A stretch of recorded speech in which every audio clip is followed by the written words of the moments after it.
Hello guys, welcome to our channel eco hill agriculture. तो आज से हम स्टार्ट करेंगे अपना यूपीएससी का कोर्स, मतलब कि एग्रीकल्चर ऑप्शनल, यानी कि यूपीएससी का एग्रीकल्चर ऑप्शनल। ठीक है, तो आज फर्स्ट वीडियो है। तो हम सबसे पहले जानेंगे कि एग्रीकल्चर क्यों लेना चाहिए एज ऑप्शनल।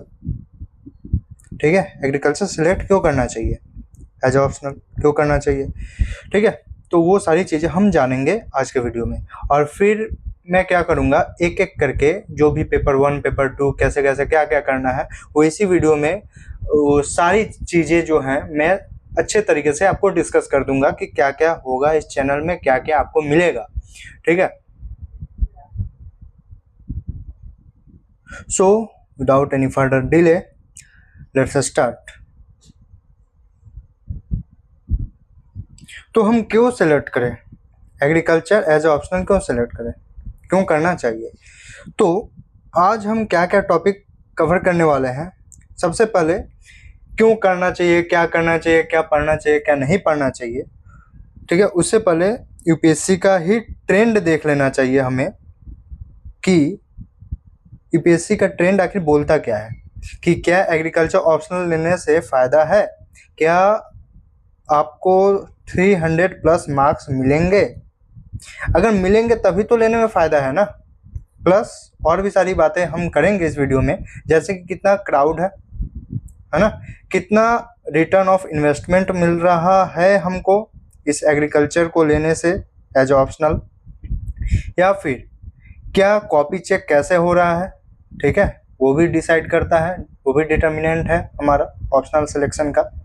वो सारी बातें हम एक एक करके काफ़ी अच्छे तरीके से ब्रेक डाउन करके हम समझेंगे। ठीक है, तो सबसे पहले यूपीएससी के ट्रेंड को देखेंगे, ऑप्शनल के ट्रेंड को देखेंगे, क्या बोल रहा है। ठीक है, उसके बाद हम रीजन समझेंगे, कारण समझेंगे कि हमें क्यों लेना चाहिए, एग्रीकल्चर ही क्यों लेना चाहिए। बाकी भी और भी सारे सब्जेक्ट्स है ना, और भी बतेरे सब्जेक्ट्स है, यानी लिटरेचर है, आपको केमिस्ट्री है, आपको फिजिक्स है, आपको पीएसआईआर है। ठीक है, और भी बहुत सारी चीज़ें हैं ना, पब्लिक एडमिनिस्ट्रेशन है, पबेड है, वही पब्लिक एडमिनिस्ट्रेशन। ठीक है, वो सारी चीज़ें भी हैं, वो सारे सब्जेक्ट्स भी हैं, और वो भी, और मैथमेटिक्स है। ठीक है, और फिर एक है कि टॉपर्स, टॉपर्स बातें करते हैं हम, मैंने ये लिया, मैंने ये लिया, मैंने ये लिया। 10 टॉपर ने बात कर दी मैंने पीएसआईआर लिया है, तो उससे मेरा भी डिसीजन हो जाता है ना कि पीएसआईआर मैं भी लूँगा क्योंकि टॉपर रैंक आ रहे हैं। ठीक है, तो उस पर नहीं जाना है फ्रेंड्स, है ना, कि टॉपर ये ले रहे हैं तो मैं भी वही लूँगा। टॉपर हो सके तो टॉपर का बैकग्राउंड दूसरा कुछ हो, टॉपर को उसमें इंटरेस्ट आता हो। ठीक है, तो हो ये भी सकता है ना। तो ये है, मतलब इसके बाद हम डिस्कस करेंगे क्या कारण है। उसके बाद हम बात करेंगे कि ये तो सभी बात कर लेते हैं ना कि यूपीएससी का ट्रेंड क्या है, चलो उससे ज़्यादा अगर बात करना हो तो कारण क्यों, मतलब कि क्यों हम एज ऑप्शनल एग्रीकल्चर लें, या फिर पीएसआईआर लें, या फिर कोई भी लें, कोई ऑप्शनल हम क्यों लें। ठीक है, फिर कोई बातें ये नहीं करना चाहता कि मैंने ये ऑप्शनल तो सेलेक्ट कर दिया, सर आपने बोला मैंने सेलेक्ट कर लिया, ठीक है भैया, कि मैं करूँगा ये ऑप्शनल। ठीक है, आपने सारा नोट्स प्रोवाइड कर दिया, चलो ठीक है। ठीक है, आपने सब कुछ कॉन्सेप्ट क्लियर कर दिया, चलो मेरा ये भी ठीक है ना। आपने मुझे आंसर राइटिंग में हेल्प कर दी, चलो भाई ये भी ठीक है। लेकिन प्रॉब्लम्स क्या आएंगी, सारी प्रॉब्लम्स, मतलब बहुत सारे प्रॉब्लम्स है ना एक ऑप्शनल को सिलेक्ट करने से लेकर 300 मार्क्स तक, उसके बाद इंटरव्यू, ठीक है, वहाँ तक। यानी मेरा एक ऑप्शन सिलेक्शन, सॉरी मेरा एक ऑप्शनल सिलेक्शन जो है तीनों फेज में काम आना चाहिए, ऐसा सिलेक्शन करेंगे। ठीक है, तो प्रॉब्लम्स क्या क्या आएंगी उस पर कोई बात नहीं करना चाहता, तो उस पर हम बात करेंगे इस वीडियो में। उसके बाद प्रॉब्लम्स भी मैंने बात कर ली, उसके बाद बात करेंगे कि आखिर उस प्रॉब्लम्स का सॉल्यूशन क्या है, तो उस पर हम आएंगे। ठीक है, फिर ये जो कोर्स लॉन्च हो रहा है एकदम फ्री ऑफ कॉस्ट, एकदम 100% क्वालिटी एजुकेशन जो होगा, ठीक है, पूरे यूट्यूब में ही पूरे फ्री, पेपर 1 पेपर 2 जो भी सारी चीज़ होगी अभी कुछ देर बाद पता चल ही जाएगा। ठीक है, तो उसके क्या क्या बेनिफिट्स है इस कोर्स के, इस कोर्स को लेने से, इस कोर्स को पूरा थॉरली ये फॉलो करने से क्या क्या आपको फायदे होंगे, क्या क्या बेनिफिट्स होंगे, वो सारी बातें हम एक एक करके डिस्कस करेंगे। तो सबसे पहले बात कर लेते हैं यूपीएससी के ऑप्शनल के ट्रेंड की। तो ये है यूपीएससी का ट्रेंड, ठीक है। तो सबसे पहले हम देखेंगे नंबर ऑफ एप्लीकेंट्स, यानी कितनों ने एप्लीकेशन भरा, ठीक है। उसके बाद नंबर ऑफ कैंडिडेट्स अपीयर्ड, वो भी तो देखना है ना, कि भरा आपको 10 लाख ने, दिया 5 लाख ने, ठीक है। सिलेक्शन कितना हुआ, सिलेक्शन रेट कितना है, रिटर्न ऑफ इन्वेस्टमेंट कितना है, वो सारी चीज़ें यूपीएससी ने अपने एनुअल रिपोर्ट में इस बार दे दिया, ठीक है। तो उसको पहले देख लेते हैं। तो टेबल 1 में यूपीएससी ने बताया है कि नंबर ऑफ एप्लीकेशन कितने हैं, यानी कि कितनों ने फॉर्म फिल किया था। आपको ये पता होना चाहिए कि प्री का फॉर्म अलग फिल करना होता है। अगर आप पास आउट होंगे तो आपको मतलब कि एक ये जाएगा, एक मतलब लिस्ट निकालते हैं वो, ठीक है। उसमें आपका रोल नंबर या फिर नाम रहेगा, है ना। तो उसके बाद आपको मेंस का अलग से फॉर्म फिल करना पड़ेगा, ठीक है। सीएससी का यानी कि सिविल सर्विस एग्जामिनेशन का, और आईएफओएस का यानी कि इंडियन फॉरेस्ट सर्विस का, ठीक है। तो ये दोनों है।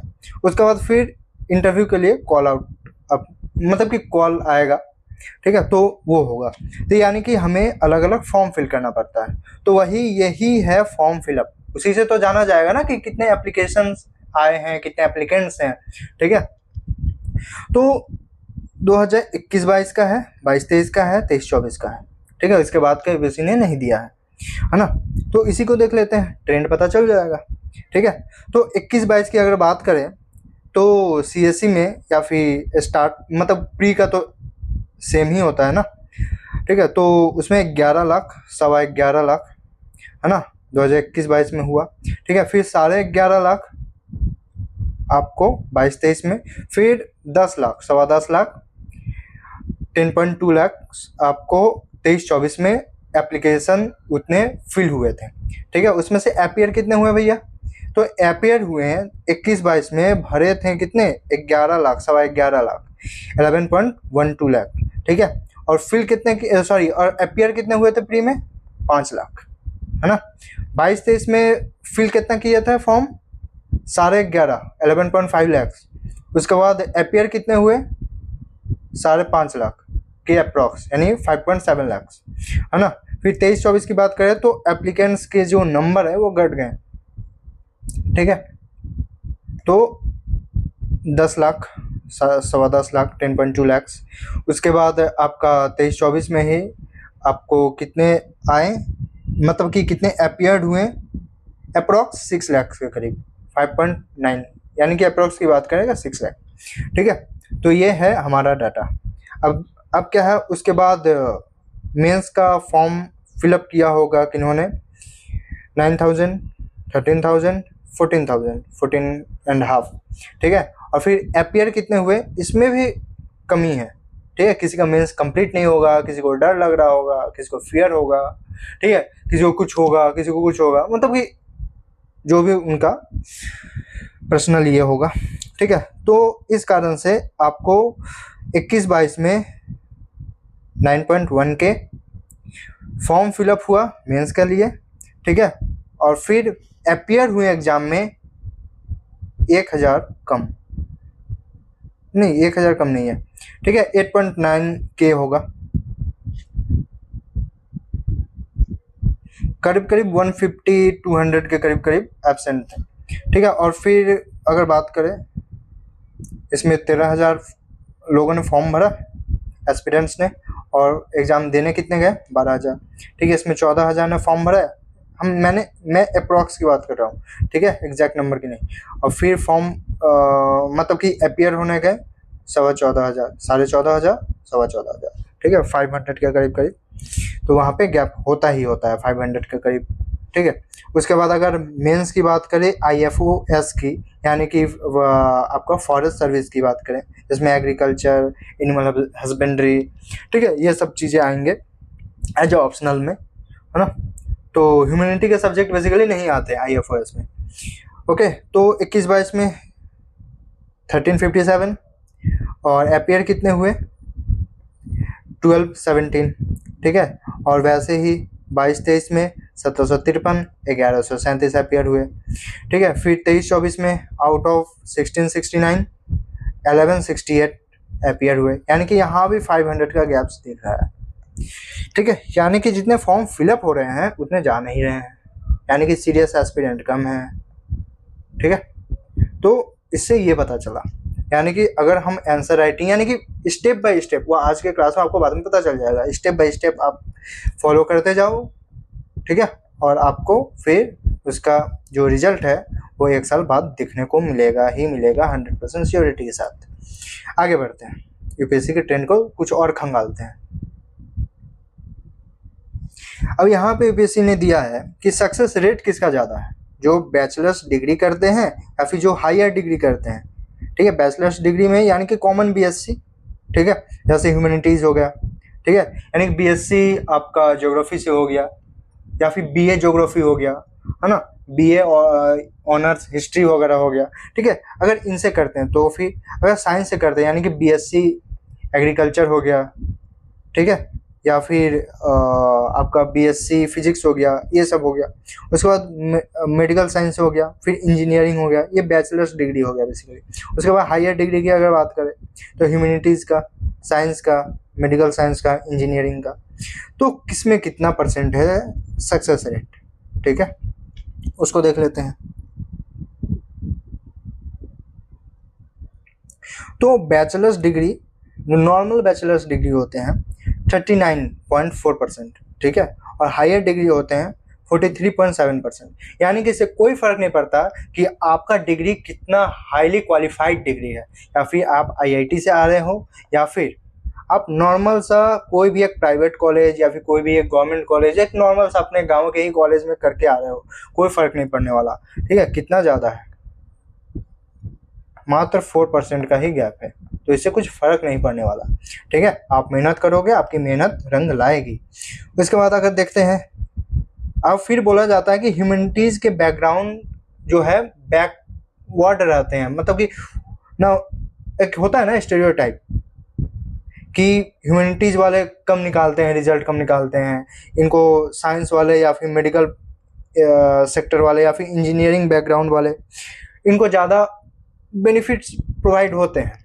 ठीक है, तो नो डाउट होते हैं क्योंकि उनका बैकग्राउंड ही कुछ ऐसा है, लेकिन ये भी ज़रूरी नहीं है कि आपका सिलेक्शन होगा ही नहीं। देखो, ह्यूमैनिटीज़ का बैकग्राउंड कितना है, सॉरी सक्सेस रेट कितना है, 41.5। ठीक है, साइंस का कितना है, 42%, कितना ज़्यादा है, 0.5% ज़्यादा है। ठीक है, फिर मेडिकल साइंस की बात करें 49.6। ठीक है, यहाँ पे थोड़ा सा ज़्यादा है, लेकिन 41 भी तो कोई कम नहीं है ना, है ना।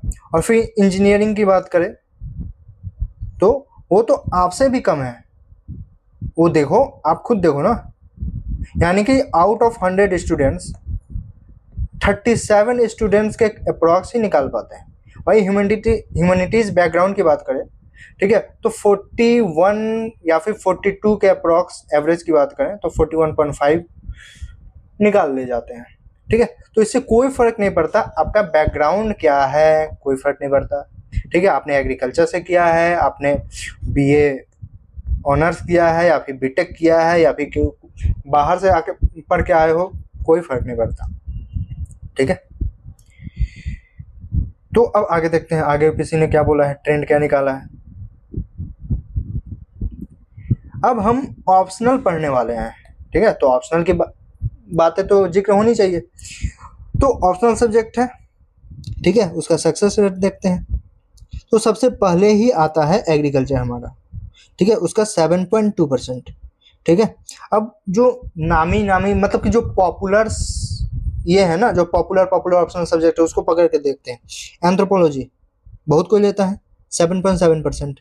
कौन सा ज़्यादा है, एग्रीकल्चर का 7% है, इसका 7.7% है।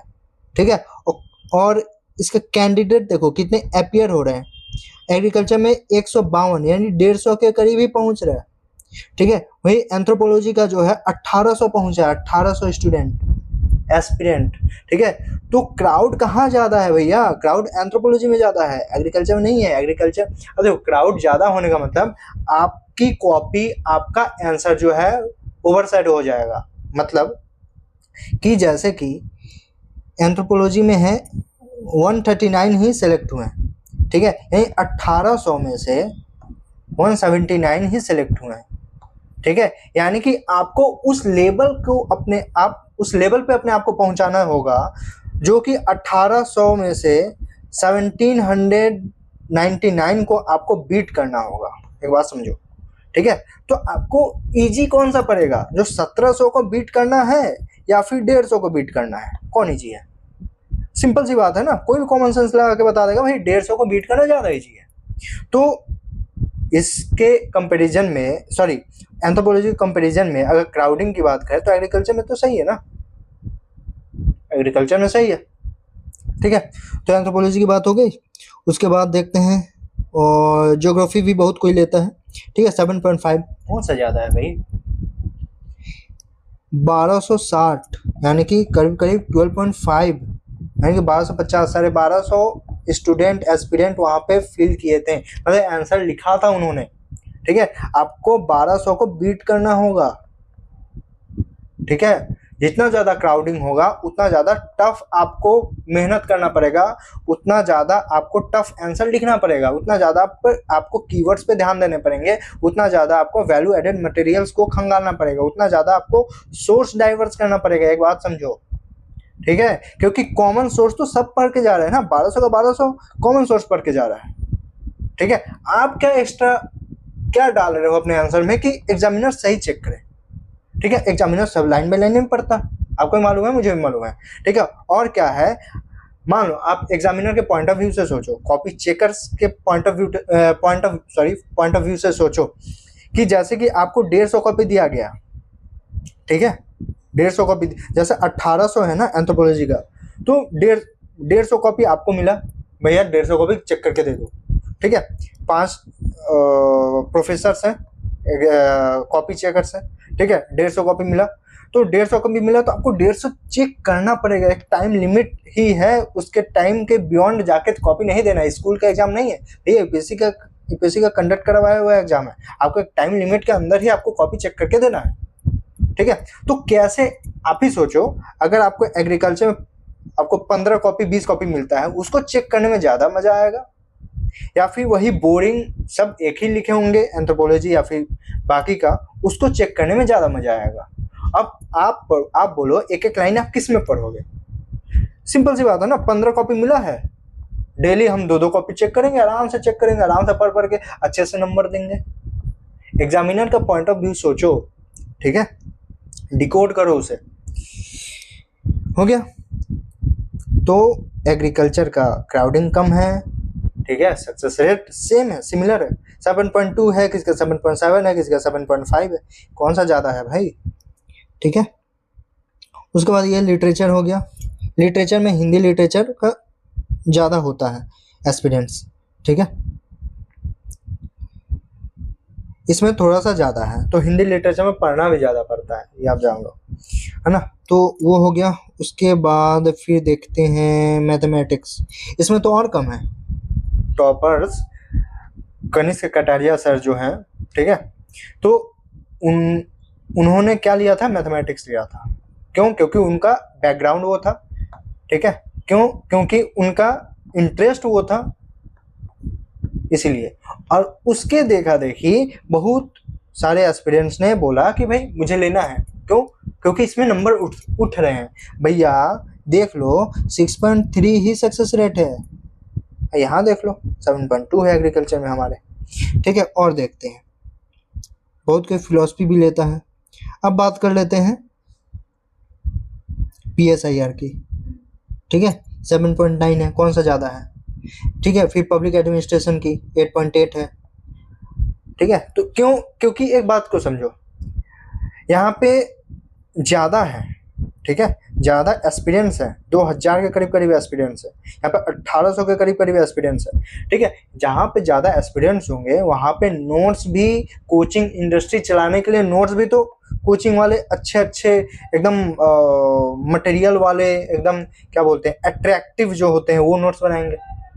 वैल्यू एडेड मटेरियल जो है विजन के, वो ज़्यादा आएंगे, ठीक है। तो ये बात समझना किया, ये बात समझना कि सक्सेस रेट के लिए बस एक फैक्टर डिटरमाइन नहीं करता, बहुत सारे फैक्टर्स हैं।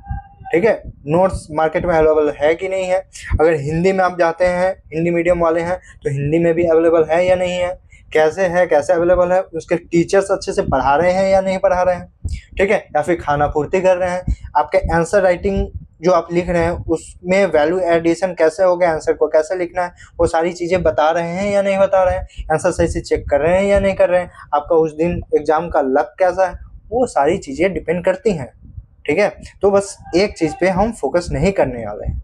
ठीक है, यानी कि अगर बात करें सक्सेस रेट की बात करें तो कोई कम नहीं है, ये नहीं कि 1 या 2% है, वो रहता तो हम नहीं लेते। ठीक है, यहाँ 7.2% है, अबव 7% है, 5% भी रहता ना तो काफ़ी अच्छा था, लेकिन ये तो 7.2% है ना, काफ़ी आगे है। ठीक है, आगे देखते हैं। यहाँ पे फिर क्या है कि मीडियम क्या है, एस्पिरेंट्स ने मीडियम क्या सिलेक्ट किया है। ठीक है, तो कंपलसरी पेपर मतलब कि वही GS 1, 2, 3, 4 और 2 लैंग्वेज का पेपर और 1 essay का पेपर। ठीक है, वही सारी चीज़ है। तो सबसे ज़्यादा तो इंग्लिश में ही होगा, लैंग्वेज पेपर का क्या नहीं है, क्योंकि हिंदी वाले लैंग्वेज पेपर में आप कैसे लिखोगे, इंग्लिश में लिख दोगे, ऑब्वियस ही बात है नहीं लिखोगे। ठीक है, तो इसलिए यहाँ पे कुछ डाटा दिया नहीं गया। ठीक है, सबसे ज़्यादा जो है इंग्लिश में ही आपको मिलेगा। ठीक है, और फिर सेकंड में हिंदी होगा। ठीक है, क्योंकि इंग्लिश में आपका मटेरियल्स ज़्यादा है। ठीक है, एक बात समझना, इंग्लिश में मटेरियल्स ज़्यादा है, इंग्लिश में मटेरियल्स ज़्यादा है, इंग्लिश में मटेरियल ज़्यादा है। ठीक है, इंग्लिश में आपको टीचर्स अच्छे मिलेंगे, समझाने वाले अच्छे मिलेंगे, आंसर चेक करने वाले अच्छे मिलेंगे, सब अच्छे मिलेंगे, इसलिए इंग्लिश का ज़्यादा है। ठीक है, ये बात होगी। अब आते हैं ऑप्शनल के मीडियम में, यानी कि ऑप्शनल जो हमारा ऑप्शनल जो हमारा एग्रीकल्चर होगा वो इंग्लिश मीडियम में होगा या फिर हिंदी मीडियम में होगा, वो देखते हैं, उसका ट्रेंड देखते हैं बेसिकली। हाँ, तो देखो एग्रीकल्चर पेपर 1, एग्रीकल्चर पेपर 2, ठीक है, बाकी से हमें कोई मतलब नहीं है ना। तो एग्रीकल्चर पेपर 1 सब 0 0 0 0 0, यानी कि हिंदी में भी कोई लिखने की कोशिश नहीं की है किसी ने। ठीक है, देख लो 0 0 0 0, यानी किसी एक कॉपी भी कोई हिंदी में नहीं है। ठीक है, यानी कि आपको टोटल इंग्लिश में ही लिखना होगा। ठीक है, 23 में 22 में है ना, एस्पिरेंट्स का नंबर जो है बढ़ा हुआ है, 150 से 190 हुआ, 40 एस्पिरेंट्स बढ़े हुए हैं, यानी कि सक्सेस रेट भी ज़्यादा है। ठीक है, बढ़ रहा है धीरे धीरे। तो एग्रीकल्चर पेपर 1 या फिर एग्रीकल्चर पेपर 2 की बात करें तो इंग्लिश मीडियम ही होगा। ठीक है, हम भी इंग्लिश मीडियम में ही पढ़ेंगे, क्योंकि सब इंग्लिश में लिख रहे हैं। आप एक मतलब कि आप एक अजूबे टाइप के बन के जाओगे कि भैया मैं तो हिंदी में लिखूंगा, मातृभाषा। ठीक है, तो वहाँ पे पहले सेलेक्ट हो जाओ, उसके बाद मातृभाषा वगैरह वो चलेगा। ठीक है, लेकिन जब तक सेलेक्ट नहीं होते हो, जैसा ट्रेंड हो रहा है, जैसा ट्रेंड बोल रहा है, वैसा ही हमें शो करना होगा। ठीक है, be the real person, be the practical person. तो ये हमारा हो गया ट्रेंड। ठीक है, सारी ट्रेंड आपको मैंने काफी डिटेल में, काफी ब्रेक डाउन करके मैंने समझा दी। अब आगे आते हैं, एग्रीकल्चर एज ए ऑप्शनल क्यों सेलेक्ट करना चाहिए। कुछ बातें तो मैंने पहले ही बता दी, एज ए मतलब कि ट्रेंड जब मैं फॉलो कर रहा था, जब मैं बता रहा था, ब्रेक डाउन कर रहा था, उस टाइम ही मैंने बहुत सारी चीज़ें बता दी थी। ठीक है, फिर देखते हैं। सबसे पहली चीज़, क्राउड जो है बहुत कम है। अब क्राउड कम होने से कंपटीशन भी कम है, आपका कॉपी भी अच्छे से चेक होगा। ठीक है, आपके हर एक आंसर पे फोकस किया जाएगा। ठीक है, ये सारी चीज़ें होंगी। तो चलो भैया, एक कारण तो ये रहा हमें क्यों सेलेक्ट करना चाहिए एग्रीकल्चर। दूसरा, one of the most predictable subject. ठीक है, मैं लास्ट में ये तक बता दूंगा कि आपको आने वाले 2 साल में कौन कौन से क्वेश्चन आने वाले हैं। ठीक है, 10 क्वेश्चन में से 10 क्वेश्चन मैं दे दूंगा या फिर गेस कर दूंगा, जो भी है। ठीक है, आपके 5 या 6 या फिर 4। ठीक है, 100% तो ये तो अनप्रेडिक्टेबल पेपर है ना, आप गेस ही कर सकते हो। आप 100% ये दावा नहीं कर सकते हो कि मेरा ही क्वेश्चन आएगा। ठीक है। तो हम कैसे करेंगे, क्या करेंगे, वो आपको आगे क्लास में पता चलते जाएगा, ठीक है। लेकिन ये चीज़ है कि one of the most predictable paper है, आपको पता चल जाएगा। मैं ऐसे ब्रेक डाउन करूंगा, ठीक है, नोट्स को, पीवाईक्यू को, सब कुछ ऐसे ब्रेक डाउन, स्मूथली सब कुछ ऐसे ब्रेक डाउन करूंगा कि आपको पता चल जाएगा कि भैया आने वाले कौन से क्वेश्चन है, मुझे उसको कैसे अप्रोच करना है, कैसे उसका आंसर लिखना है, सब कुछ स्टेबल वे में हो जाएगा, ठीक है। आगे बढ़ते हैं। 2 कारण तो हो गए मेरे, ठीक है। थर्ड, अगर आपका बैकग्राउंड है एग्रीकल्चर तो आप और अच्छा है ना, आप कुछ सीखे होंगे अपने 4 साल के कोर्स में, बीएससी ऑनर्स में या फिर बीएससी नॉर्मल से एग्रीकल्चर में आपने बहुत कुछ सीखा होगा, ठीक है। तो अगर आपका BSc agriculture as a background है तो बहुत अच्छा बात है, ठीक है। आपका जो फाउंडेशन होगा बहुत, मतलब कि एकेडमिक जो फाउंडेशन होगा वो काफ़ी अच्छा होगा दूसरे के मुकाबले, ठीक है। तो यानी कि आपका अगर बीएससी एग्रीकल्चर है या फिर बीए एग्रीकल्चर है या फिर नॉर्मल सब सॉरी बीएससी ऑनर्स एग्रीकल्चर है या फिर एग्रीकल्चर एलाइड सब्जेक्ट है, एनिमल हस्बेंड्री है, ठीक है, फॉरेस्ट्री है, एग्रो फॉरेस्ट्री है, तो कुछ भी है, तो आपका बैकग्राउंड ये है तो आप एग्रीकल्चर सेलेक्ट कर सकते हैं, आपको एक प्लस फायदा होगा, ठीक है। आगे देखते हैं। ये ज़्यादा करेंट अफेयर बेस्ड सब्जेक्ट नहीं है, ठीक है। स्टैटिक सिलेबस है, आपको स्टैटिक ही लिखना है, प्लस वैल्यू एडिशन में कुछ करंट अफेयर आपको ऐड करने हैं। ये नहीं कि पूरा का पूरा करंट अफेयर बेस्ड ही पेपर आ रहा है, ऐसा नहीं है, ठीक है। यानी कि आपको करंट अफेयर पे फोकस करना है, लेकिन उतना फोकस नहीं करना है जितना बाकी अदर्स सब्जेक्ट्स में, बाकी अदर्स ऑप्शनल या फिर जीएस के पेपर में होता है, ठीक है। ये भी कारण हो गया कि एग्रीकल्चर एज ए ऑप्शनल हम सेलेक्ट करें। एंड फिफ्थ जो है, सबसे वन ऑफ द सबसे बढ़िया रीजन जो है वो है हमारा चैनल इको हिल एग्री।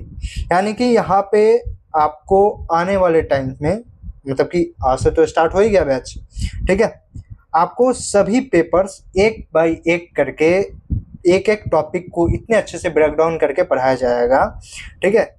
यानी आपका फर्स्ट अटेम्प्ट में 80% श्योरिटी के साथ, क्योंकि 100% यहाँ पे कुछ नहीं है, ठीक है, वो आपका निकल ही जाना है, ठीक है। और बाकी करना है आपके ऊपर डिपेंड करता है। ये नहीं कि भैया या फिर सर आपने ये बताया मैंने ये सब फॉलो किया, हुआ नहीं, ठीक है। या तो वो आपका लक होगा या फिर वो आपकी हार्ड वर्किंग, स्मार्ट वर्किंग जो भी है, ठीक है, वो होगी। आप कैसे मेहनत करते हो, आप कैसे हार्ड वर्क करते हो, आप कैसे स्मार्ट वर्क करते हो, आप कैसे इंटरलिंकेज करते हो, ठीक है।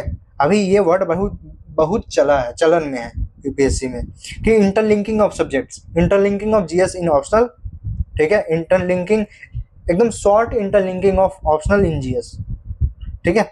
ये कुछ पोर्शन है जहाँ पे आप अच्छे कर सकते हो, ठीक है।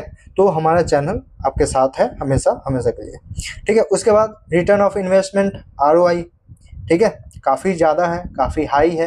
कैसे है, क्या नहीं है, वो आगे आपको समझ में आ जाएगा, ठीक है। क्योंकि जो आप पीवाईक्यू देखोगे, जैसे आप ब्रेकडाउन मैं करवाऊंगा वैसा आप करते जाओगे, एक एक स्टेप फॉलो करते जाओगे, तो रिटर्न ऑफ इन्वेस्टमेंट जो है आपका 80% से बढ़कर 90-95% तक पहुंच जा सकता है। और दिस डिपेंड्स अपॉन यू, ठीक है। 70-80% तो मैं ले जाऊंगा आपको, लेकिन उसके ऊपर जितना जा सकते हो उतना अच्छा होगा आपके लिए, ठीक है, आपके रिजल्ट्स के लिए। उसके बाद ये ओवरलैपिंग सब्जेक्ट है, ठीक है। यानी आपका जीएस मेंस में भी, प्री के सब्जेक्ट में भी, एग्रीकल्चर ऑप्शनल में भी। क्योंकि प्री के सब्जेक्ट में अभी देखना, जब से आईएफओएस इंटीग्रेट हुआ है आपका प्री और मतलब सीएसई और आईएफओएस, ठीक है, ये दोनों जो एक दूसरे में लिंक होकर प्री आ रहे हैं ना एक साथ, तब ईवीएस का जो पोर्शन है वो बढ़ गया है। ईवीएस की जो क्या बोलते हैं हार्डनेस है, ठीक है, टफनेस है, वो जो लेवल है वो बढ़ गया है। तो आपको एग्रीकल्चर में ओवरलैप होते दिख जाएगा, और हर एक बार 2 से 3 क्वेश्चन एग्रीकल्चर से पूछा जाता है, वो आपसे इजीली हैंडल हो जाएंगे, ठीक है। उसके बाद ये तो रहा प्री सब्जेक्ट का, है ना।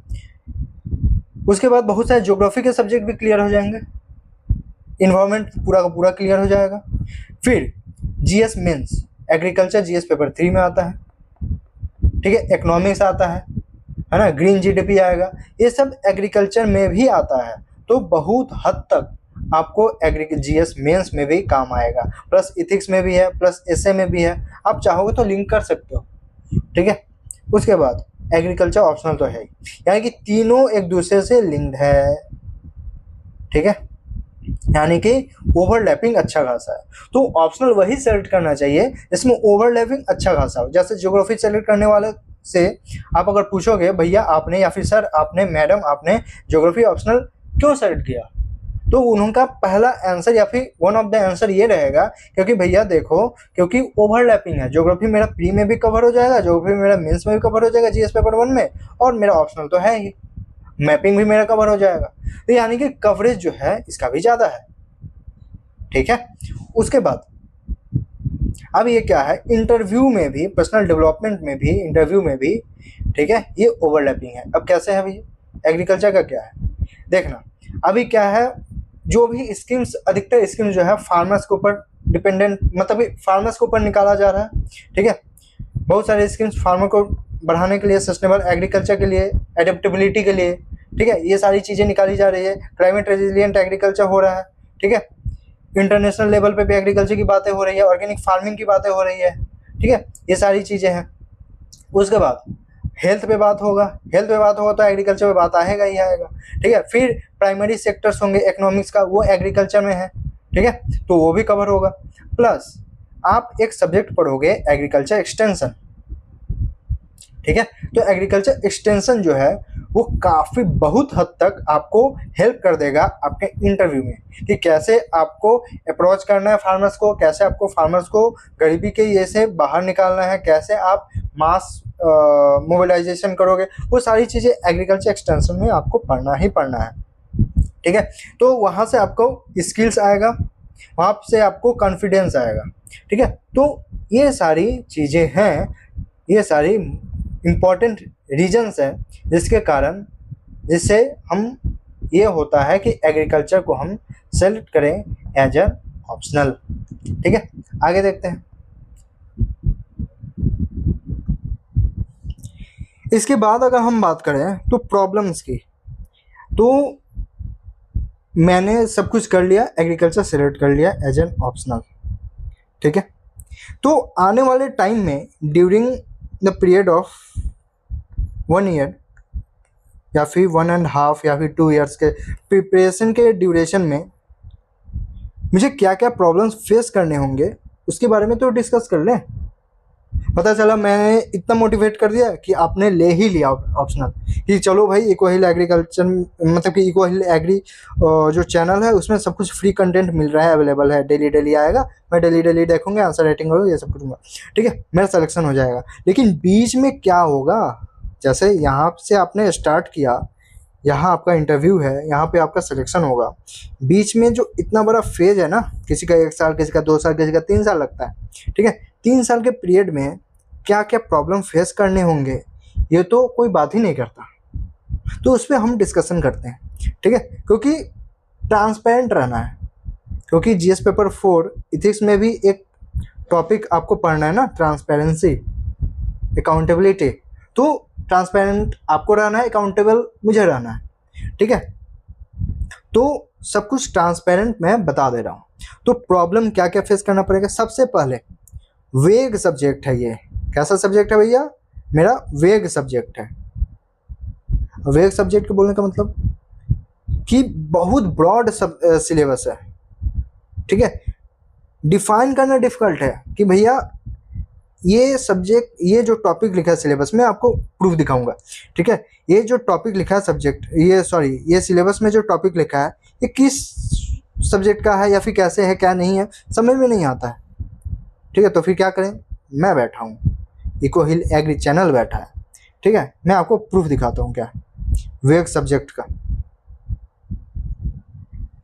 जैसे बेसिकली देखो, ये एग्रोनॉमी का सिलेबस है, cropping pattern in different agro climatic zone of the country, पहला टॉपिक हुआ। उसके बाद impact of high yielding and short duration varieties on shift in cropping pattern. ठीक है, third point and third topic है concept of various cropping and farming system. Fourth topic है organic and precision farming, ठीक है। उसकी next topic है package of practices for production of important cereals, pulses, wild seed, ठीक है, fibre, sugar, commercial and fodder crop. क्या ये 6-7 topic में आपका पूरा का पूरा एग्रोनॉमी खत्म हो जाता है? पढ़ा तो आपने भी होगा ना, पढ़ा तो एस आर रेड्डी आपने भी होगा, अगर आपने होलिस्टिकली ये किया होगा, कवर किया होगा अपना बीएससी का सिलेबस, तो बहुत मोटा मोटा नोट्स होगा ना। टीएनयू का नोट्स आता है, ठीक है, एग्रीमून का नोट्स आता है ना, फिर एस आर रेड्डी का आता है, रेड्डी एंड रेड्डी का आता है, ठीक है। तो सभी बुक्स जो हैं अप्रॉक्स 800 पेजेस के हैं।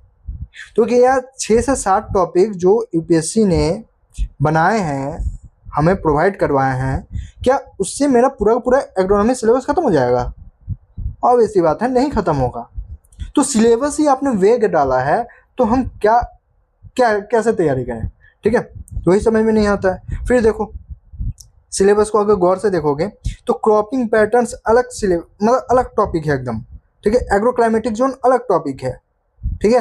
तो वही बोला है कि कंट्री हमारे इंडिया के एग्रो क्लाइमेटिक जोन में डिफरेंट एग्रो क्लाइमेटिक जोन है। आप कमेंट में बताओ कि एग्रो क्लाइमेटिक जोन कितने हैं हमारे कंट्री में, ठीक है। तो डिफरेंट जो एग्रो क्लाइमेटिक जोन है उसमें कौन कौन से क्रॉपिंग पैटर्न ये होते हैं, वो बोलना है, मतलब वो पढ़ना है, ठीक है। तो क्रॉपिंग पैटर्न एकदम अलग टॉपिक है, एग्रो क्लाइमेटिक जोन अलग टॉपिक है, दोनों को इंटरलिंक कर दिया है। अब इसके बीच में भी बहुत सारे टॉपिक आते हैं, सब टॉपिक आते हैं, जो कि एक पूरा सब्जेक्ट के रूप में कवर होगा, ठीक है। तो वो लिखा नहीं है आपने। फिर देखो आगे देखो, impact of high yielding and short duration variety. High yielding variety, short duration variety हो गया, ठीक है। अब लॉन्ग ड्यूरेशन वैरायटी कौन लिखेगा भाई, है ना। फिर हाई यील्डिंग वैरायटी का इम्पैक्ट क्या है on shift in cropping pattern. देखो क्रॉपिंग पैटर्न यहाँ आया, फिर यहाँ पे आया। अब आपको एक ही बार में लिख देना चाहिए था ना कि क्रॉपिंग पैटर्न में ये पढ़ना है भाई, आपने ये अलग लिखा, उसको किसी और टॉपिक के साथ इंटरलिंक किया। फिर high yielding variety, short duration crop, इसको किसी और टॉपिक के साथ लिंक करिए, ठीक है। तो वेग सिलेबस ही वेग है, क्या बोलोगे, सब्जेक्ट को क्या बोलोगे, ठीक है। फिर concept of various cropping and farming system. अब ये आपने एक लाइन लिख दिया, अब इसमें बहुतेरे आते हैं, ऑर्गेनिक सिस्टम भी आएगा, प्रिसिजन फार्मिंग भी आएगा, सस्टेनेबल एग्रीकल्चर भी आएगा, एग्रो फॉरेस्ट्री भी आएगा, एग्रो पेस्टोलिस्ट भी आएगा, एग्रो पेस्टोलिज्म भी आएगा, ठीक है, सिल्वीकल्चर भी आएगा, बहुत सारे चीज़ें आएंगी। तो फिर आदमी मतलब कि कंफ्यूज हो जाएगा ना कि भाई इसमें क्या क्या आएगा, किस हद तक मुझे पढ़ना है, वो हद, वो लिमिटेशन ये आपने डिफाइन नहीं किया है। उसके बाद package of practices for production of important cereals, कम से कम ये तो लिख दो कि कौन कौन सा इंपॉर्टेंट सीरियल्स को आप इंपॉर्टेंट मान रहे हो, राइस को, व्हीट को, ज्वार, बाजरा, बहुत है ना, किसको आदमी पढ़ेगा। पल्सेस है, वाइल्ड सीड है, फाइबर्स है, शुगर है, ठीक है, कमर्शियल क्रॉप है, फॉडर क्रॉप है, बहुत सारी चीज़ें। तो वेग सब्जेक्ट है, वेग सिलेबस। ये तो मैंने बस आपको पेपर 1 का एक छोटा सा नमूना दिखाया, वो भी एग्रोनॉमी का, ठीक है। तो इसीलिए तो पहली प्रॉब्लम तो हमें ये आने वाली है क्या कि बहुत वेग सिलेबस मतलब कि दिया है, कोई डिफाइन नहीं कर सकता, कोई डिस्टिंग्विश नहीं कर सकता कि ये अलग टॉपिक पढ़ लेना भैया, ये अलग टॉपिक पढ़ लेना, ये अलग टॉपिक पढ़ लेना, तुम्हारा सिलेबस कंप्लीट हो जाएगा। नहीं, ऐसा नहीं होगा। उस टॉपिक में पहले तो 4-5 अलग टॉपिक पढ़ने पड़ेंगे, फिर उस टॉपिक को उस सिलेबस के दिए टॉपिक से लिंक करना पड़ेगा, फिर सिलेबस के दिए अलग अलग टॉपिक से लिंक करो, ठीक है। तो बहुत ज़्यादा हौच पौच है, ठीक है। तो आगे देखते हैं सेकंड प्रॉब्लम क्या आएगा, हमें साइंटिफिक अंडरस्टैंडिंग की रिक्वायरमेंट होगी। मतलब बहुत सारे जो लोग हैं वो मैथ्स बैकग्राउंड से आते हैं, 12th तक उनका मैथ था, तो कहीं नहीं हुआ, एग्रीकल्चर में ICAR दिए, ठीक है, गए, हो गया, है ना। तो प्रॉब्लम आती है क्योंकि एग्रीकल्चर जो है 60% जो एग्रीकल्चर है ना वो बायोलॉजी बेस्ड है। आप सेल देख लो, पेपर 2 ही देख लो, पूरा पेपर 2 का सिलेबस देख लो। पेपर 1 तो जनरलाइज्ड एग्रीकल्चर है, पेपर 2 का पूरा सिलेबस देख लो, फिर आके इस मुझसे मिल लेना। मुझसे मिलोगे क्या, कमेंट कर देना, ठीक है। पेपर 2 जो है पूरा का पूरा बायोलॉजी बेस्ड सिलेबस है, ठीक है। सेल है, ब्रीडिंग है, प्लांट ब्रीडिंग है, जेनेटिक्स है, सीड टेक्नोलॉजी है, ये सारी चीज़ें क्या है, ये सारी चीज़ें बायोलॉजी से रिलेटेड है, मैथ से रिलेटेड नहीं है, ठीक है। तो मैथ वाले को थोड़ा सा दिक्कत होगा इसको इस एग्रीकल्चर एज अ ऑप्शनल लेने में, ठीक है। वो प्रॉब्लम आएंगे तो अपन है वॉरियर्स, लड़ लेंगे, ठीक है। तो यहाँ पे बैठे हैं हम, ठीक है, तो इसकी भी प्रॉब्लम नहीं आएगी। अब आते हैं आंसर राइटिंग में, क्योंकि एग्रीकल्चर का कोई भी बढ़िया सोर्स नहीं है एज अ ऑप्शनल, ठीक है। कोई भी टीचर मतलब कोई भी प्लेटफॉर्म पे अच्छे से पढ़ाया नहीं गया है, ठीक है। फिर जब पढ़ाया ही नहीं गया है अच्छे से, सिलेबस ही मतलब कि सिलेबस को ही अच्छे से कवर नहीं करवाया गया है, ऊपर से पढ़ा दिया गया है, कुछ भी वैल्यू एडिशन करवा दिया गया है, ठीक है। VAM मतलब वैम मतलब वैल्यू एडेड मटेरियल, कुछ भी दे दिया गया है, ठीक है। तो अगर आपका कंटेंट ही खराब है, अगर आपका एक चीज़ सुनना, अगर आपका कंटेंट ही खराब है, आंसर राइटिंग कहाँ से करोगे बाबू। आंसर राइटिंग के लिए कंटेंट अच्छा होना चाहिए, क्योंकि उसी लिटरली बाद में उसी में से लिखोगे ना, उसी में से तो एक्सट्रैक्ट करके आपको रेडी टू यूज, आपको कंक्लूजन, इंट्रोडक्शन, जो भी वैल्यू एडिशन मटेरियल है एकदम करेंट वाला होना चाहिए। वो सारी चीज़ें आप आंसर में लिखोगे तभी तो सिलेक्शन होगा ना, नहीं लिखोगे तो कहाँ से होगा, नहीं होगा, ऑब्वियस सी बात है, नहीं होगा, ठीक है।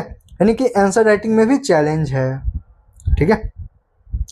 आपको आंसर कैसे स्ट्रक्चर करवाना है, ठीक है, कैसे फैक्ट्स और डायग्राम या फिर मैप वगैरह जो हो गए, फ्लो चार्ट्स हो गए, ठीक है, उसको कैसे इनकॉर्पोरेट करना है अपने आंसर में, वो यहाँ पे बताया जाएगा, ठीक है। तो आंसर राइटिंग में भी आपको चैलेंज आएगा, प्रॉब्लम होगा, ठीक है, during the preparation of agriculture. उसके बाद बेस्ट रिसोर्स मटेरियल मार्केट में अवेलेबल है ही नहीं, कि भैया मुझे ये माइंड मैप भी दे दे, भैया मुझे फ्लो चार्ट भी दे दे, भैया मुझे वैल्यू एडेड मटेरियल भी दे दे, भैया मुझे भारत का मैप में सब कुछ दिखा दे कि हाँ ऐसे ऐसे होगा, कुछ नहीं है, अवेलेबल ही नहीं है। अच्छा, best material in the sense बोलने का मतलब मटेरियल तो आपको बेस्ट लगेगा ही, बेस्ट इन द सेंस बोलने मतलब मैं कंपेयर कर रहा हूं बाकी अदर्स ऑप्शनल से, ठीक है।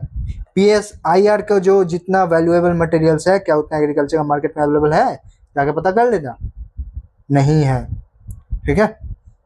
ये एक प्रॉब्लम आएगा। उसके बाद बहुत सारे जो टॉपिक्स है ना, बहुत सारे जो टॉपिक्स है, ठीक है, वो कंफ्यूजन होते हैं। फॉर एग्जाम्पल क्या, हाँ,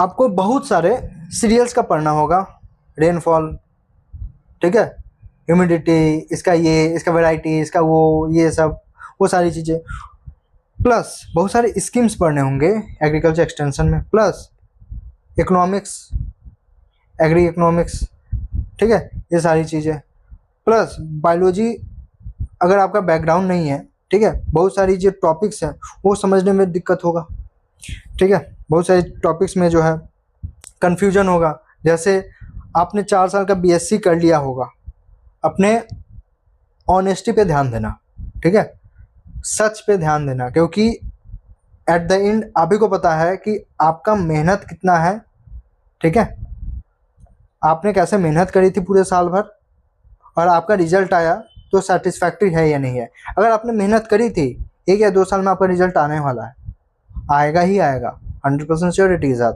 ठीक है। वो बाद में एक्सक्यूज बनता है कि मैंने इतनी मेहनत करी थी, वो दिखाते हैं लोग कि हाँ चलो भैया इतने मैंने मेहनत करी थी, नहीं हुआ, ठीक है, तो अलग बात है। तो ये चीज़ बताना कि ऑस्मोसिस, ठीक है, डिफ्यूजन और इम्बिबिशन क्या डिफरेंस है? अगर पता, बहुत सारे को नहीं पता होगा, मुझे पता है, ठीक है, बहुत सारे को नहीं पता होगा, है ना। तो ये कंफ्यूजन आपको आएगा ही आएगा। क्यों? क्योंकि आपने रट रखा होगा, आपने मगअप कर रखा होगा, है ना। आप अब ये एग्रीकल्चर जो है प्रैक्टिकल सब्जेक्ट है, ठीक है, थ्योरेटिकल में भी प्रैक्टिकल है ना।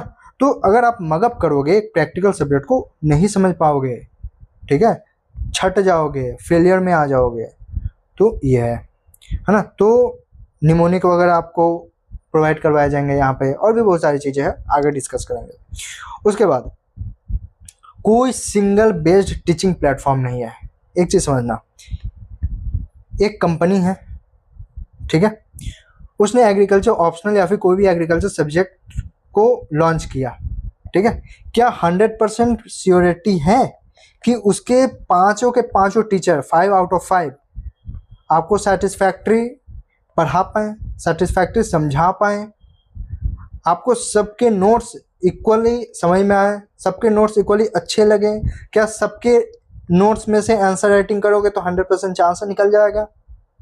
ऐसा कोई टीचिंग प्लेटफॉर्म है ही नहीं, किसी भी सब्जेक्ट का। जीएस का भी देख लो, ठीक है, किसी इंस्टीट्यूट में GS4 के टीचर्स अच्छे हैं, किसी इंस्टीट्यूट में हिस्ट्री के टीचर अच्छे होंगे, किसी इंस्टीट्यूट में आपको GS3 के टीचर्स अच्छे मिलेंगे, किसी इंस्टीट्यूट में इकोनॉमिक्स के अच्छे मिलेंगे, किसी इंस्टीट्यूट में हिस्ट्री ऑप्शनल के अच्छे मिलेंगे, किसी इंस्टीट्यूट में हिस्ट्री ऑप्शनल में भी अगर देखें तो एंशिएंट के अच्छे मिलेंगे, बाकी मिडाइवल मॉडर्न के हैं ही नहीं अच्छे, ठीक है। तो इसमें बच्चा फंस जाता है, ठीक है। इसीलिए फ्री कोर्स इसलिए भी इम्पोर्टेंट है कि बच्चे के पास ये होना चाहिए, फ्रीडम होना चाहिए, भाई मुझे इस टीचर से समझ में नहीं आ रहा है, नहीं आ रहा तो नहीं आ रहा है, उसमें क्या चीज़ है, ठीक है, मैं बाकी दूसरे टीचर से जाकर समझूंगा, है ना। तो वन ऑफ द रीज़न ये भी है कि फ्री कोर्स लॉन्च करने का, है ना। नेक्स्ट क्या है कि एक बिटर ट्रूथ है, ठीक है, जैसे कि ऑस्मोसिस वगैरह मैंने आपको एक सत्य से सामना करवाया, वैसे ही एक और सत्य से सामना करवा रहा हूँ, ठीक है, ध्यान से सुनना।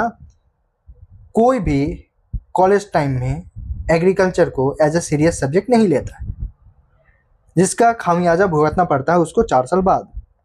ये नहीं बोल रहा हूँ कि 100% ऐसे ही है, ठीक है, लेकिन 80% ऐसे ही है, ठीक है। एक होता है ना, गेहूं के साथ घुन भी पिस जाता है, तो 80% के साथ 20% पिस जाए, ठीक है, 20% पिस गए हैं, है ना।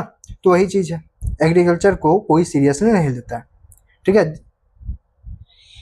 ये हो गया। अब क्या है, इसका खामियाजा भुगतना पड़ेगा लास्ट में, यानी कि after 4 year, after completion of graduation. कैसे? आपको समझ में नहीं आएगा, आपका कोई एग्जाम नहीं निकलेगा, आप फ्रस्ट्रेट हो जाओगे, भाई सब तो निकाल रहे हैं, मैं ही नहीं निकाल रहा हूँ, मैं ही बैठा हूँ, ठीक है। आपको घूस देना पड़ेगा, करप्शन, GS4 एथिक्स, ठीक है, ये सारी चीज़ें हैं। यानी क्या क्या प्रॉब्लम फेस करने होंगे ये मैंने एक एक करके बता दिया, ठीक है। अब आगे बढ़ते हैं।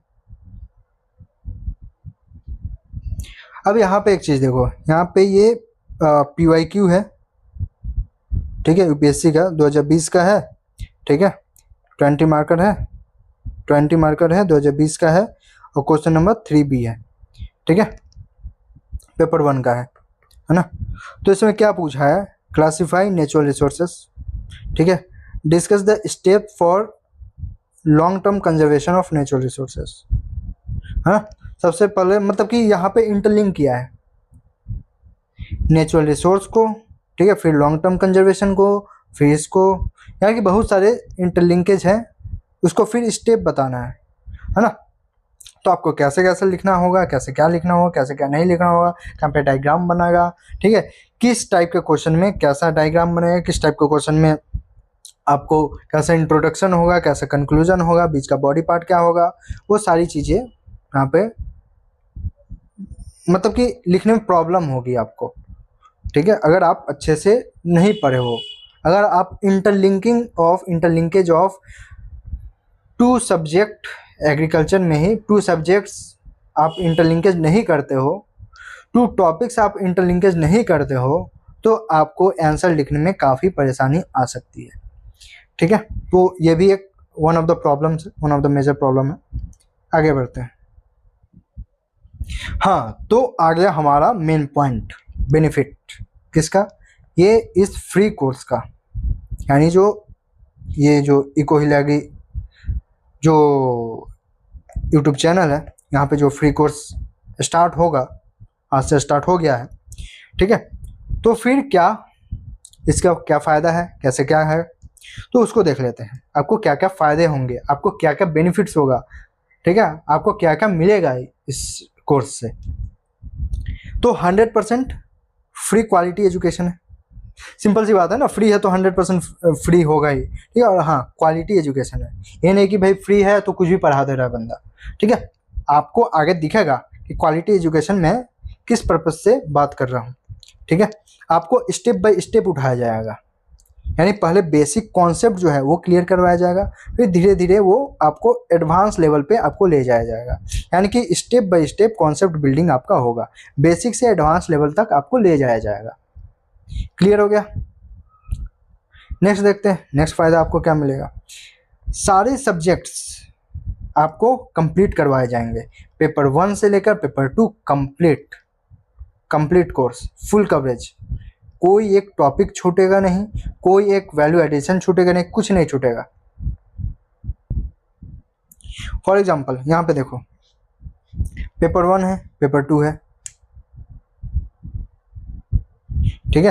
तो पेपर 1 में जो भी सब्जेक्ट्स हैं, ecology environment, agronomy, weed science, forestry, soil science and nutrient management, फिर soil and water conservation, agriculture economics, FMNRE, ठीक है। उसके बाद एग्रीकल्चर एक्सटेंशन, टोटल 8 सब्जेक्ट पूरे का पूरे आपको कवर करवाए जाएंगे, नोट्स दिए जाएंगे, क्या क्या दिए जाएंगे, क्या क्या आपको मिलेगा वो आगे देखेंगे।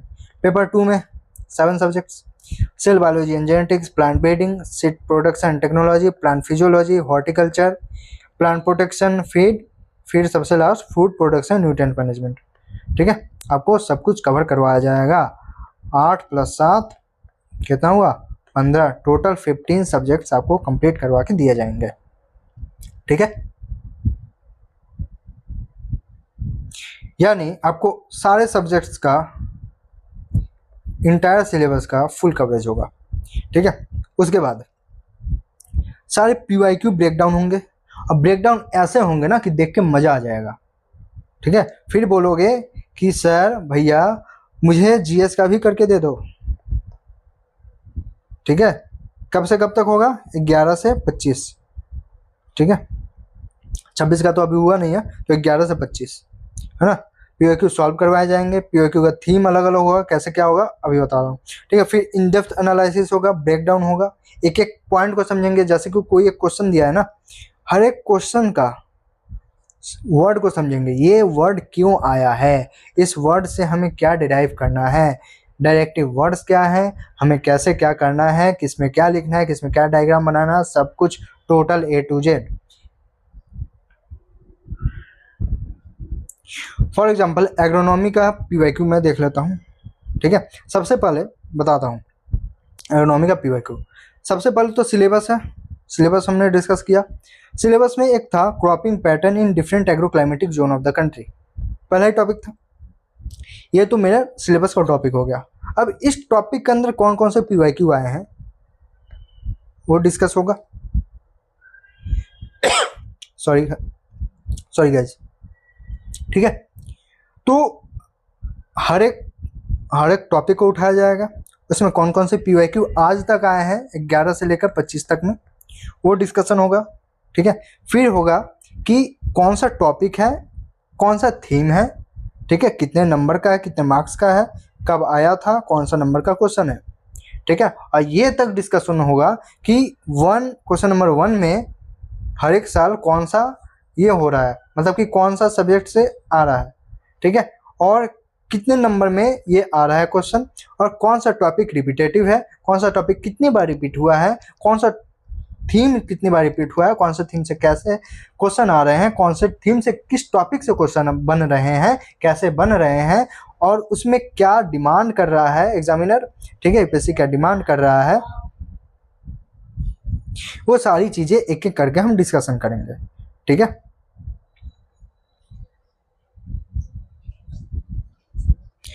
अब यहाँ पे आपको एग्ज़ाम ओरिएंटेड सब कुछ मिलेगा। आपकी जो प्रिपरेशन होगी एग्ज़ाम ओरिएंटेड प्रिपरेशन करवाई जाएगी, ठीक है। यानी कि अगर आपको सक्सेस चाहिए तो आपका कॉन्सेप्ट क्लियर होना चाहिए, कंसेप्चुअल क्लैरिटी होना चाहिए, पीवाईक्यू पे पकड़ होना चाहिए, प्लस प्रैक्टिस होना चाहिए। अगर प्री में करते हो तो टेस्ट सीरीज वाला यानी कि जो आपको मॉक का प्रैक्टिस होना चाहिए, आपको पीवाईक्यू का प्रैक्टिस होना चाहिए, ठीक है। अगर मेंस का करते हो आंसर राइटिंग का प्रैक्टिस होना चाहिए, ठीक है, पीवाईक्यू का प्रैक्टिस होना चाहिए, सब कुछ का प्रैक्टिस होना चाहिए, ठीक है। तो ये कैसे होगा, अब ये तीनों करोगे ना तब जाके आपका जो स्कोर होगा वो मैक्सिमाइज होगा और फिर आप एग्ज़ाम में सक्सेसफुल हो पाओगे और रिजल्ट्स आपका मतलब कि लिस्ट में नाम आ पाएगा, ठीक है। तो ये कैसे करूँगा मैं दिखाता हूँ। सिलेबस डिस्कशन होगा, पीवाईक्यू डिस्कशन होगा, कैसे होगा क्या नहीं होगा वो सारी चीज़ें हमने डिस्कस करी हैं अभी तक, ठीक है। अब देखो कि कॉन्सेप्ट या फिर आंसर राइटिंग की जो वैल्यू एडिशन मटेरियल है मतलब जितनी भी सारी चीज़ें वो कैसे आपको प्रोवाइड करवाई जाएगी, ठीक है। तो ये तो बेसिक का कॉपी हो गया है ना। तो इतने टाइप के और भी बहुत सारे टाइप्स हैं, किसके, डायग्राम के, किसके, डायग्राम के, ठीक है। तो hub and scope diagram, polygon diagram, ठीक है, पॉलीगन बना दो। उसके बाद जितने पॉइंट्स लिखने हैं, जैसे अगर 4 पॉइंट्स है तो रेक्टेंगल बना दो, स्क्वायर बना दो, 5 पॉइंट्स है तो पेंटागन बना दो, 6 पॉइंट्स है तो हेक्सागन बना दो, ठीक है, ऐसे कुछ करके। 3 पॉइंट है तो ट्रायंगल बना दो, यानी कि पॉलीगन वाले होंगे, ठीक है। फिर माइंड मैप हो गए ऐसे, ठीक है। फिर फ्लो चार्ट हो गया, किसी का टाइप्स लिखना हो, किसी का कुछ लिखना हो, है ना। फिर सनराइज वाला डायग्राम हो गया, ठीक है, तो ये हो गया। फिर लिस्ट टाइप, लिस्ट अप्रोच हो गया, है ना। फिर हो गया कॉमा अप्रोच, ठीक है। ऐसे ही बहुत सारे आपको और भी बहुत सारे, ये तो कुछ नहीं है, ठीक है। इस कोर्स में जो भी आने वाले हैं, जो भी मैं लाऊंगा, ठीक है, ये उसके सामने कुछ नहीं है ना। तो इस टाइप के आपको डायग्राम देखने को मिलेगा, वो हर टॉपिक के साथ, हर टॉपिक के साथ मैं आपको रेडी टू यूज आपको इंट्रोडक्शन दूंगा, कंक्लूजन दूंगा, ये इस टाइप के डायग्राम दूंगा 2-3, ठीक है, मैप दूंगा, इस टाइप के मैप दूंगा, ठीक है। और किस मैप क्या शो कर रहा है, सब सारे के सारे हैंड रिटन होंगे ताकि आपको समझने में, आपको बनाने में प्रॉब्लम ना हो। फिर आपको ऐसे बहुत सारे हैंड रिटन इन्फोग्राफिक मिलेगा, ठीक है, बहुत सारे फ्लो चार्ट टाइप के मिलेंगे, अलग अलग तरह के, अलग अलग ड्राइंग्स मिलेंगे, अलग अलग मैप्स मिलेगा, ठीक है। ये रिमोट सेंसिंग का है तो कैसे कैसे मतलब कि अलग अलग इमेजेस वगैरह जो आप डायरेक्टली चेप सकते हो एग्जाम में कॉपी में, ठीक है। टाइम कम लगेगा, एक पेपर आपको 7 मिनट में कंप्लीट करना होता है, ठीक है। आपको 5.5 मिनट में ही आप कंप्लीट कर पाओगे अगर ऐसे कंप्लीट हुआ आपका सिलेबस तो। नहीं तो आप छोड़ दो, मतलब कि आप समझ लो आपका 1-2 क्वेश्चन छूटने वाला है, ठीक है, ये होगा। तो ये सारी चीज़ें आपको प्रोवाइड करवाई जाएंगी। तो ऐसे ही आपको बहुत सारे फ्लो चार्ट भी प्रोवाइड करवाए जाएंगे। यहाँ पे देख लो कॉन्ट्रैक्ट फार्मिंग का अरेंजमेंट कैसे कैसे होता है, ये सारे फ्लो चार्ट आपको प्रोवाइड करवाए जाएंगे, ठीक है। फिर बहुत सारे डाटा हैं, ठीक है, वो भी डाटा ऐसे वैसे डाटा नहीं है, ये आपको ग्लोबल ऑर्गेनाइजेशन से या फिर ICAR से, यानी कि जो ऑथेंटिक डाटा है वो आपको प्रोवाइड करवाया जाएगा, एकदम करेंट वाला, ठीक है। तो वहाँ से आपको डाटा मिलेगा। फिर आपको ऐसे फ्लो चार्ट वगैरह मिलेंगे, ठीक है। तो यहाँ पे ऐसे एग्जाम ओरिएंटेड प्रिपरेशन आपका करवाया जाएगा, ठीक है। तो आपको देखकर समझ में आ ही गया होगा क्वालिटी एजुकेशन क्या होता है, कैसे कैसे में आगे और भी समझ में आएगा, ठीक है। तो ये तो बेसिकली 4 बेनिफिट्स हुआ। अभी आगे और देखते हैं कि इस फ्री कोर्स में आपको क्या क्या मिलेगा। फिर जैसे मैंने बोला ना कि सक्सेस के लिए क्या क्या चाहिए भैया, सबसे पहले तो कॉन्सेप्चुअल क्लैरिटी चाहिए। तो इसके लिए कॉन्सेप्ट आपको यहाँ पे फ्री एजुकेशन दिया जाएगा, क्वालिटी बेस्ड एजुकेशन दिया जाएगा, क्वांटिटी पे फोकस नहीं किया जाएगा कि इतना ना दे दिए और उसी में बच्चा, उसी में एस्पिरेंट लुल है कि हाँ भैया सर ने, भैया ने इतना अच्छा दे दिया, ठीक है, एक चीज़ का 5-5 सोर्स दे दिया। बच्चा को डाइवर्ट नहीं करना है, ठीक है, कॉन्सेप्चुअल क्लैरिटी देना है, ठीक है। तो इसमें क्या क्या दिया जाएगा, आपको क्लास नोट्स प्रोवाइड करवाए जाएंगे, जिससे मैं पढ़ाऊँगा वो आपको प्रोवाइड करवाया जाएगा टेलीग्राम चैनल पे, ठीक है, जिसमें इजी एक्सप्लेनेशन होगा, वो आपको एक्सेसिबल होगा, सिंप्लीफाइड टेक्स्ट होगा, ठीक है। आपको कॉन्सेप्ट अच्छे से क्लियर करवाया जाएगा, डेफिनेशन वगैरह, मतलब कि वो सारी चीज़ें आपको इमेज के साथ, ठीक है, ये सारी चीज़ें होंगी। ओके, उसके बाद आपको वैल्यू एडेड मटेरियल्स दिए जाएंगे, आगे मैं दिखाऊंगा कैसे, ठीक है, इस वीडियो में वैल्यू एडेड मटेरियल्स दिए जाएंगे, ठीक है, जिससे आप आंसर राइटिंग में अपना इनरिच कर पाओ, ठीक है। फिर हैंड रिटन नोट्स दिए जाएंगे, है ना। फिर क्या है, इन्फोग्राफिक दिए जाएंगे, जिसे आपको पढ़ के समझ में आए, याद हो जल्दी, क्योंकि विजुअल जो ये होते हैं ना, मेमोरी, वो ज़्यादा काम करता है, ठीक है। फिर 1 पेजर नोट्स दिए जाएंगे। ये क्यों दिए जाएंगे? ये दिए जाएंगे, हर एक टॉपिक का 1 पेजर नोट्स दिए जाएंगे, क्योंकि लास्ट टाइम पे आप मोटे मोटे नोट्स PDF जो है वो खोल के रिवाइज नहीं कर पाओगे, ठीक है। तो आपको माइंड मैप दिए जाएंगे और 1 पेजर नोट्स दिए जाएंगे, इसी से आपको रिवीजन करना है। वो मैं बकायदा बताऊंगा कि कैसे रिवीजन करना है, वो हर एक क्लास में मैं थोड़ी थोड़ी डिस्कस करते जाऊंगा कि कैसे माइंड मैप पर डिस्कशन, सॉरी, कैसे माइंड मैप का यूज करना है, 1 पेजर नोट्स का यूज करना है, कैसे रिवीजन करना है, ठीक है। और जितने भी सारे ऑल पॉसिबल एक्स्ट्रा रिसोर्सेस हैं, ठीक है, मतलब कि रिसोर्स डंपिंग नहीं करूँगा, ठीक है, मतलब कि इतना ज़्यादा रिसोर्स नहीं दे दूंगा कि आप कंफ्यूज हो जाओ, ये पढ़ूँ या ये पढ़ूँ, ठीक है। तो वैल्यू एडिशन मटेरियल में जो भी इंपॉर्टेंट रिक्वायरमेंट है जिससे आपके आंसर इनरिच हो, वो सारी चीज़ें आपको प्रोवाइड करवाए जाएंगे। और प्लस ऑल करेंट अफेयर आपको प्रोवाइड करवाए जाएंगे। जो भी ऑथेंटिक रिपोर्ट्स होंगे गवर्नमेंट का, जैसे ICAR का रिपोर्ट इंपॉर्टेंट है, इकोनॉमिक सर्वे में हो गया, उसमें एग्रीकल्चर का जो आता है चैप्टर वो इम्पॉर्टेंट है, ठीक है। ये सारी चीज़ें इंपॉर्टेंट है, कुछ ग्राफ्स हो गए, ठीक है, ये सारी चीज़ें इंपॉर्टेंट है, तो वो सारी चीज़ें आपको प्रोवाइड करवाई जाएंगी, ठीक है। जैसे ये हुआ माइंड मैप, है ना, तो अभी तो आपको विजिबल होगा नहीं, है ना, तो ये हुआ माइंड मैप। अब फिर ये ऐसे ऐसे हैंड रिटन नोट्स भी दिए जाएंगे, और फिर PDF फॉर्मेट में टेक्स्टेबल वाला जो होता है ना, वो ही दिया जाएगा। और फिर ऐसे इन्फोग्राफिक दिए जाएंगे। ये सेल है, सेल में डिफ्यूजन हो रहा है, ठीक है, और डिफ्यूजन मतलब कि ये उसका इन्फोग्राफिक है ना, ठीक है, ये सब दिया जाएगा। उसके बाद ये 1 पेजर नोट्स है, डिफ्यूजन का नोट्स ये, ठीक है, पेपर 2 में है बेसिकली, प्लांट फिजियोलॉजी में डिफ्यूजन का 1 पेजर नोट्स है, ये आपको दिया जाएगा। इसमें इमेज वगैरह के साथ 1 लाइनर टाइप, ठीक है, सब कुछ दिया है यहाँ से, और यानी कि 1 पेजर से प्लस आपका माइंड मैप, ठीक है, इस दोनों से आपको रिवीजन करना है at the last moment, exam के एक दिन पहले, ठीक है। तो कैसे करना है, क्या करना है, वो तो बाद की बात है, वो बाद में देखेंगे, मतलब कि क्लास में ही समझा दूंगा कि कैसे कैसे क्या क्या करना, ठीक है। तो आपको समझ में होप आ गया होगा कि आपको क्या क्या प्रोवाइड करवाया जाएगा। ओके, आगे बढ़ते हैं। उसके बाद आपको जब कोर्स ख़त्म हो जाएगा, सब्जेक्ट ख़त्म हो जाएगा, आपको फिर भी नहीं रोका जाएगा, मतलब कि आपको छोड़ा नहीं जाएगा। आपको उसके बाद रिवीजन का मैराथन आएगा, ठीक है, सब्जेक्ट वाइज होगा जैसे, और फिर पेपर वाइज होगा। पेपर वाइज मतलब पेपर 1 का एक बार में पूरा ख़त्म कर दो, ठीक है, फिर पेपर 2 का एक बार में पूरा ख़त्म कर दो, ठीक है। उसके बाद सब्जेक्ट वाइज आएगा। पेपर 1 में 8 सब्जेक्ट है, हर एक सब्जेक्ट का एक एक अलग अलग वीडियो आएगा, ठीक है। फिर पेपर 2 में 7 सब्जेक्ट्स हैं, उसका अलग अलग वीडियो आएगा, ठीक है। तो सब्जेक्ट वाइज और पेपर वाइज, ठीक है, सिस्टमेटिक रिवीजन होगा, है ना, और कैसे आंसर को आपको बनाना है वो आपको सिखाया जाएगा। ओके, उसके बाद एग्ज़ाम के किस किस एग्ज़ाम को कवर करेगा, ऑब्वियस ही बात है, UPSC तो करेगा। UPSC में क्या, अगर किसी का CSE में अगर एग्रीकल्चर ऑप्शनल है वो, प्लस किसी का IFOS यानी कि फॉरेस्ट सर्विस में एग्रीकल्चर ऑप्शनल है, वो दोनों कवर करेगा। फिर बहुत सारे स्टेट PCS में भी एग्रीकल्चर ऑप्शनल होते हैं, जैसे BPSC हो गया, UPPCS हो गया, ठीक है, MBPCS हो गया, है ना, हरियाणा वाला हो गया, तो वो सारी चीज़ें आपको वहाँ से कवर हो जाएगी।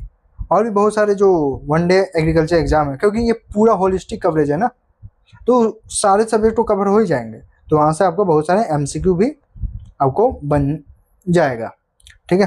फिर क्या है, कैसे राइटिंग करना है, आंसर राइटिंग कैसे करना है, स्मार्ट राइटिंग कैसे करना है, वो सारी चीज़ें आपको सिखाई जाएगी कि बेस्ट आंसर कैसे लिखना है कि आपका नंबर कम से कम कटे।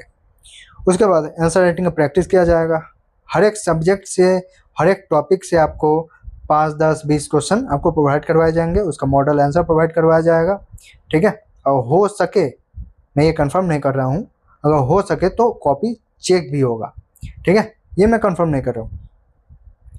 उसके बाद क्वेश्चन का गेसिंग भी होगा कि ये क्वेश्चन आएगा, ये टॉपिक इंपॉर्टेंट है, इससे आ सकता है क्वेश्चन, ठीक है। और उसमें से 50% क्वेश्चन मे भी, होप सो, ठीक है, लड़ भी जाए। उसके बाद अब ये सबसे इंपॉर्टेंट चीज है, रीड लेस यूज मोर, क्योंकि बहुत तेरे सब्जेक्ट है ना।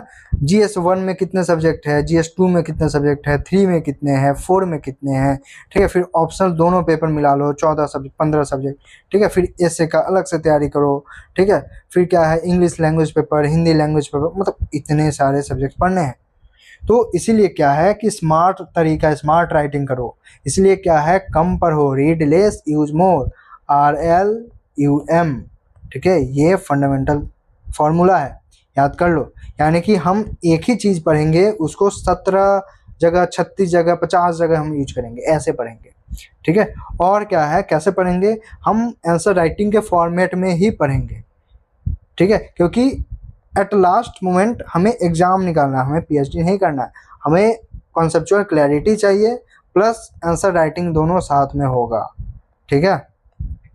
कि जैसे कि मैंने ऑर्गेनिक फार्मिंग बता रहा हूँ, ठीक है। ऑर्गेनिक फार्मिंग में मैंने पहले बता दिया, कॉन्सेप्ट क्लियर कर दिया, कॉन्सेप्चुअल क्लैरिटी आपकी हो गई, ठीक है। उसी में फिर लास्ट में मैं बताऊंगा कि इस मतलब रेडीमेड यूज जो है वो आपको दिया जाएगा, इंट्रोडक्शन एंड कंक्लूजन, वो चीज़ मैं आपको दिखा रहा हूँ, 1 मिनट, ठीक है। तो ये रहा ऑर्गेनिक फार्मिंग का।